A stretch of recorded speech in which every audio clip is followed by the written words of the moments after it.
জীবনে কখনো হতাশ হবেন না। জীবনে যাই হয়ে যাক না কেন কখনো হতাশ হবেন না। মনে রাখবেন আল্লাহ আপনার রব, আল্লাহ আপনার সাথে আছেন ইনশাআল্লাহ। এই সমাজ আপনাকে যেভাবে শেখায়, কিভাবে শেখায়, এই যে স্কুল, কলেজ, ইউনিভার্সিটি, চাকরি, বিয়ে, সন্তান প্রতিপালন, আর তারপর ইন্না লিল্লাহি ওয়া ইন্না ইলাইহি রাজিউন, এই তো শেখায় নাকি? সবসময় মনে রাখবেন যে আল্লাহ রাব্বুল আলামিনের পরিকল্পনাই আপনার উপরে সবচেয়ে বেশি অগ্রাধিকার যোগ্য, সমাজের পরিকল্পনা নয়।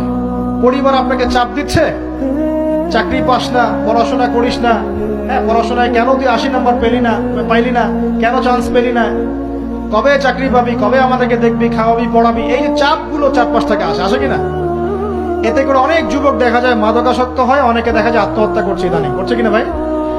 এই শব্দটা থেকে আমি এই পয়েন্টটা আজকে লিখেছিলাম যে ভুলেও আল্লাহর প্রতি বিশ্বাস এবং তাওয়াক্কুল হারাবেন না। সমাজ যেভাবে শেখায়, সমাজ চারপাশে যে চাপ আপনাকে দিচ্ছে, এই চাপে নিজে গা ভাসিয়ে দিবেন না। আপনি আল্লাহর কাছে দোয়া করবেন, আল্লাহর কাছে পথ চেয়ে নিবেন এবং আল্লাহর প্রতি তাওয়াক্কুল ভরসা করবেন, কখনো আত্মহত্যার পথ বেছে নিবেন।